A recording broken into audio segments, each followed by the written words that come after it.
Hello, everybody, and welcome to the Crypto Hipster Podcast. This is your host, Jamil Hassan, the Crypto Hipster, where I bring you founders, entrepreneurs, executives, thought leaders, artists, you name it, all over the world, crypto and blockchain globally. And today I got a double treat for you. I have two amazing guests in the same interview. I'm really looking forward to this. And I'm going to butcher their names, and I'm going to do my best. They are the CEO and CTO of Hexens. I have the CEO, Sipan Vardanyan, and I have the Chief Technology Officer, Vahe Karapetyan. Welcome to the show, and how'd I do? Thank you so much. Thank Excited. you so much. Thanks for inviting. Nice meeting you. Great. Awesome. Good meeting you too. Thank you for joining me today. So let's kick things off and ask you first, both, what your backgrounds are and are they logical for what you're doing now? Well, pretty much me and Vahe started our IT career in pretty young age, but at some point we shared our path. So I would say for the last decade, me and Vahe are managing teams of cybersecurity experts and doing offensive security, different type of offensive security services to the critical infrastructure. Over these years, we actually been doing a lot. For example, we co-founded the premier Armenian cybersecurity conference, ARMSec.org, and we're chapter leaders of OWASP Yerevan. And of course, doing angel investments and actually advising lots of startups, mainly by our own expertise, which is, of course, mostly cybersecurity. Yeah, throughout our career, we've been really passionate about cybersecurity overall. But after getting into the blockchain world, I believe in 2016 or 15, it was quickly, it became really evident for both me and Vahe that we want to pursue our next venture in the specifics of the Web3 cybersecurity and make the Web3 space much safer. Because I truly believe the knowledge and expertise that we're bringing from our traditional experience in Web2 cybersecurity is absolutely crucial for the field. Yep. I'd like to add a bit to, there's a very interesting part in the question that it's like how logical is our background for Web3 is because basically there's two main paths how people end up being in Web3 security. It's either being in Web3, let's say doing development or other kind of stuff, and being in security and then transiting like Web2 security and transiting to Web3. So our path is going from Web2 to Web3 security. And in my opinion, I think it's a bit more logical than transiting from development to security, but staying in Web3. Because this fact that we had prior experience in cybersecurity as an industry, it helps us to see a lot of gaps that there are there in Web3 world. So there's an interesting, quite, let's say, reusable experience that you can apply to Web3 when you transit this way. I see that as good news for potential people others who are going to go do the same route down the road, from Web2 to Web3. So that's good to know. So for my listeners, the first speaker was Sipan, the second was Vahe. Keep those voices in your head. Listen. Last time I had interviewed Hexens, we didn't talk about these two things, but I guess they're new. But I want to find out what they are. Glider and Remedy, right? What are they all about? How do they work? What makes them great? Yeah, I believe I can start this one. So Remedy is the platform where we realize the craziest experiments, where we basically take our craziest thoughts and make them reality. Right now, Remedy consists of many different moving parts, and definitely over the next decade, we're going to build really cool stuff on top of it. But at this point, we already got launched the Glider, which you mentioned. Glider is the main technology that we pushed out there. It is right now available. Everybody can visit glide.r.xyz and check it out. So what Glider does, it's actually I would say it's a revolution in cybersecurity tooling for the Web3 because it is the very first tool that effectively finds bugs and vulnerabilities on scale. And we're talking a bit different type of tooling that an average cybersecurity used to use. For example, like how it works in simple words. So you can describe any pattern or you can describe any vulnerable scenario and then run this check across all the deployed smart contracts, across all the EVM-like chains. And yeah, for example, if somebody got a favorite vulnerability or the favorite attack vector, you can play around, describe that attack vector in the glider, and then see what kind of matches there are across different chains. Yeah, this is also called like variant, doing variant analysis in cybersecurity. Basically, you can, if you know any kind of vulnerable scenarios, you can try find whoever is vulnerable to this scenario. And also, maybe you don't know of them, let's say, but you can come up with one. So you never saw it in the wild out there during your audits or whatever, but you can just, sometimes people have crazy ideas when they sleep or whatever. So you just wake up with some idea. You're like, is there any contract who has this weird stuff in it and it will be vulnerable? You can just query that all over, like throughout all the blockchain, and you can find all the contracts that are vulnerable. Yeah, and this security tooling on scale, I think it's super important for Web3 because basically one of the main differences between Web2 and Web3 is that Web3 is mainly open source. So almost every project that one would care about, it has its code open sourced. And like before Glider, no one was leveraging this fact. As far as we understand, this is the first tool to do that. And yeah, we think this is going to be a game changer. Yeah. Yeah, Remedy is basically a 360 cybersecurity platform, and Glider is just one of the really great and absolutely unmatched packs that we deliver, we ship. Yeah. Sounds good. I think it's funny you said sometimes wake up in the middle of the night with a great idea. I used to think I did that, and I wake up in the morning. I'd wake up at midnight, write it down, go back to sleep, wake up. I'm like, what did I write down? So, yeah, it never worked for me. So one of the things your company does is reshaping the Web3 cybersecurity, right? Yeah. Why is it important to do that? And what are some of the current addressed risks and unaddressed risks that require your solutions?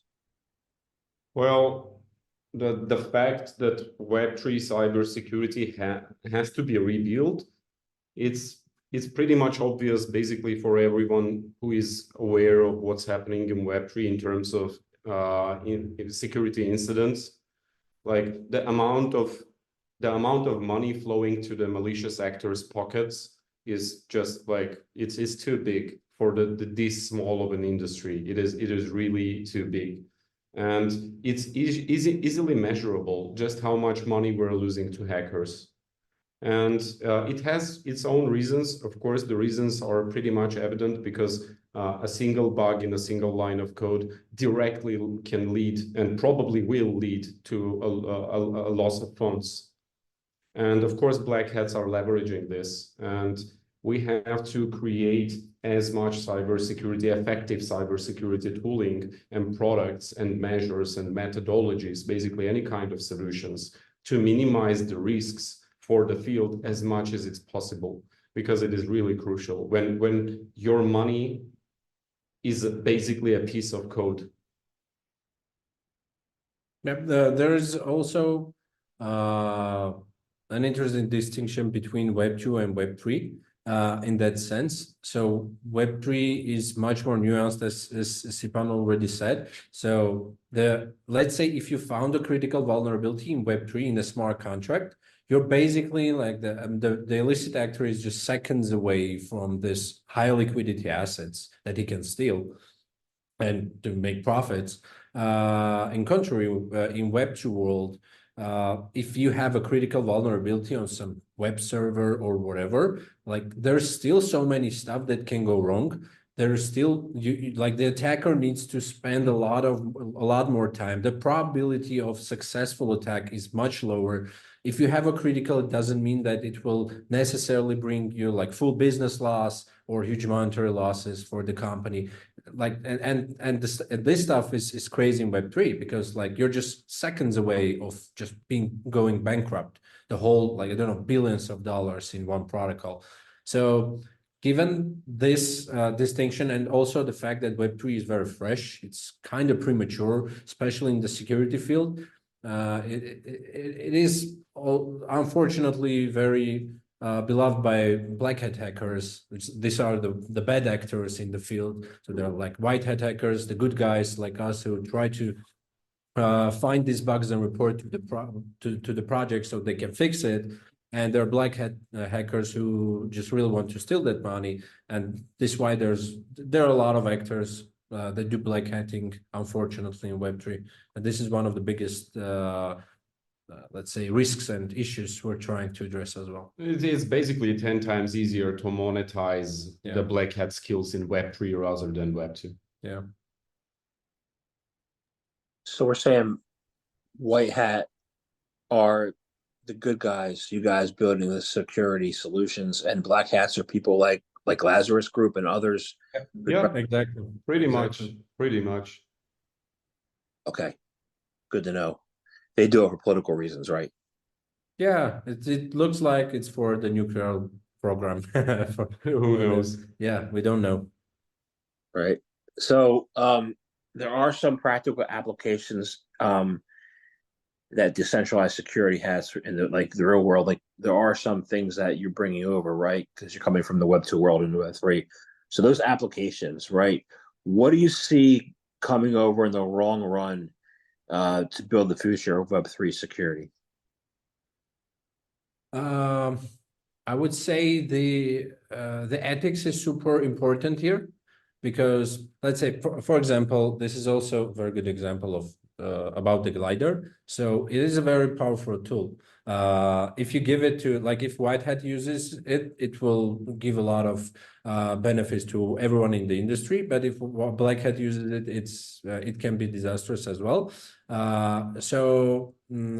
Like I think the most important part in decentralized security, let's call it that way, is that it is decentralized. Like it's hard to centralize, it's hard to monitor, it's to censorize who can use what. Everything is open out there. The contracts that are vulnerable are out there. You cannot censor the transactions, mainly if we're talking about public chains like Ethereum and other chains as well. So this has its own benefits, but also this lack of, let's say, a bit of regulation, and it brings to a situation where anyone can do anything. It's a bit like a Wild West going out there, and a lot of funds are being stolen.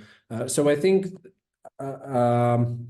it's very hard to keep this decentralization and also to try to regulate and control something. But I think that eventually we must find something in between, a compromise, and try to address this. It's not too easy. It is hard, but I think eventually this is something that we need to think of as anyone in Web3 cybersecurity. Yeah, I would say.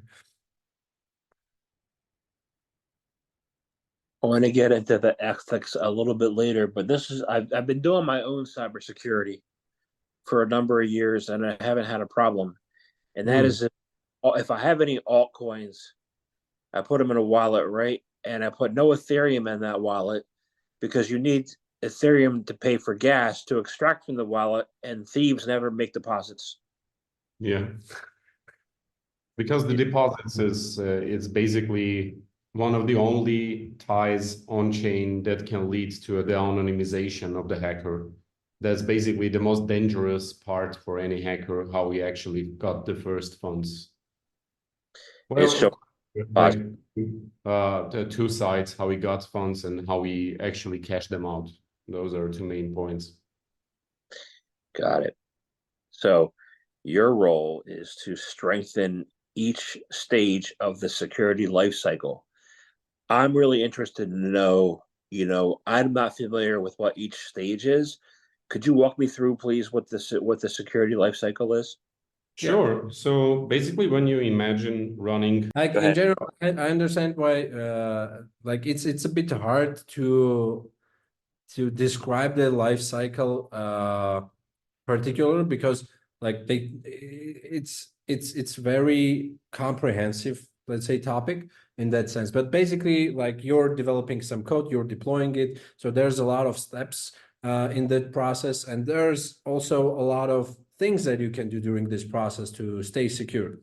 Like, you can run your code through analyzers. You can, after you've written a code, you can have internal team review the code. You can have external team to review the code. Then you deploy your product, and there are other stuff that you can use, like bug bounties. And, like, by the way, Remedy, the second part of it that is launched out there, except the glider, is the bug bounty part. So we're also trying to cover that post-deployment stage as well of the life cycle. And I would say that the most important part in this lifestyle, in the security life cycle, and overall in how a project or company should think of their security, is that cybersecurity is not a state. Like, is you're not secured because you're in the state of being secured, but it's a process. And if you're constantly in this process, we can say that, like, you're let's say, in that case, we can say that you're secure, but actually we live in a world where there are no guarantees in security. It's more like a risk management. You mitigate your risks, you understand the costs, but you can never guarantee that, okay, I'm doing everything right, but there's still something can go wrong. Like, no one is guaranteeing you that you are unhackable. There are no code in the planet is unhackable. There will be someday that it will be hacked. Yeah, but the thing is that you need to be prepared for this, and also you reduce the probability of being hacked. Yeah, that's the main part. I'm going to have to challenge you on that as a follow-up. I'm going to have to challenge you and see.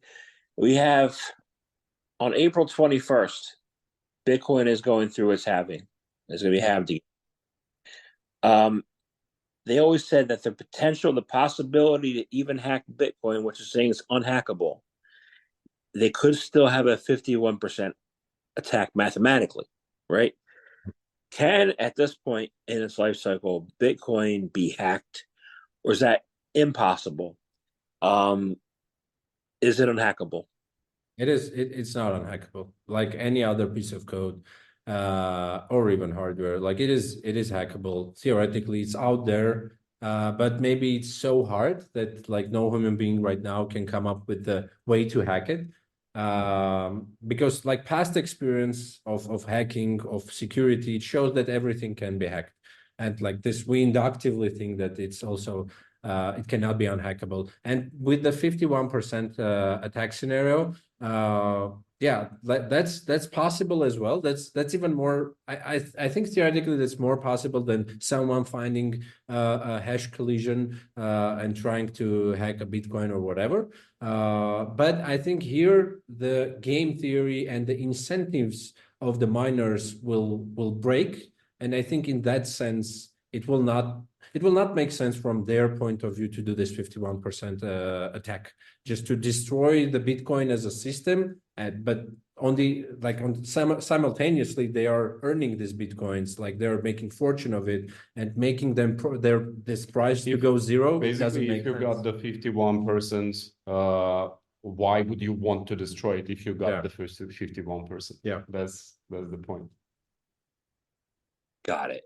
So the incentives are no, but the possibility exists. Possibility exists. Yeah. Got it. So, I want to go back to what you said about ethics, right? Sure. Ethics, like what's the role of ethics in crypto and blockchain? Because a lot of chains, I don't see it existing, but as opposed to security? Why is ethics, blockchain ethics, important going forward in this industry? Yeah. Oh, it is indeed a painful question, I would say. Ethics matter even more in Web3 cybersecurity because of how much is at the stake, I would say. It's never been like, it's really never been this tempting for an average cybersecurity researcher to become a black hat. This is like unprecedented risk reward and return on investment for the black hat. I think Yeah. I think in general there are some trying to let me try to continue the idea that Sipan was telling about. Let's say like there's a very talented security researcher who found a critical bug, and he's basically seconds away from stealing like $200 million, like worth of dollars of assets. Like if the person doesn't have the ethics, like it's gonna be disastrous 100%. Like if he doesn't follow the ethics, if he doesn't really understand why he needs to follow the ethics, like there's nothing that can stop him actually from doing it. And as we see from both the Web2 world as well and in Web3 also, there are still a lot of white hat hackers, good guys who are seeing this, who are really in the situations when they are 1 second away from billions, like life-changing, I don't know, not even life, but like, I don't know, it's life-changing money. They still act properly, following the ethics, white hat ethics, without any second of even giving a thought of any other way to do it. That's the most important part, because as the stakes are high, any person can become a black hat, and this is going nowhere. If we have this hypothesis that if any kind of white hat can become black hat, we cannot make it through. Like the Web3 will not get to the mass adoption. It will not be the future of the finance, like as I don't know, everyone hopes so in Web3. So we do need this ethics. And the ethics is kind of rewarding as well. So if maybe not lots of the listeners would know, but in Web2 world and in Web3 world, the bug bounties that you get for reporting a bug, a critical bug, are just so different. Like in Web2, if you find let's say critical vulnerability on Facebook, you most probably will get like 30K tops. In Web3, the biggest payout out there that anyone can like try to get is $50 million. Like 30K and $50 million. That's like, you know, you can't even compare them, these numbers. So yeah, like it's rewarding. The Web2 world is moving to, we're trying to move to the fair, let's say, marketplace of white hats and projects. We still are in the process. There's still a lot of things going wrong, both from Hunter's side and from project side, like Hunter's doing black hatting and projects trying to scam the hunters when they do the white hatting. So there's a lot of stuff going around, but we're slowly but steadily moving the way where we, you know, give the ground of this proper ethics. We believe follow it. We believe it is absolutely possible to achieve a state where we can provide fair outcomes and positive sum games for every participant in the markets. And that's one of the missions of the remedy. I believe it shall be achieved by creating the right environment where incentives are set right.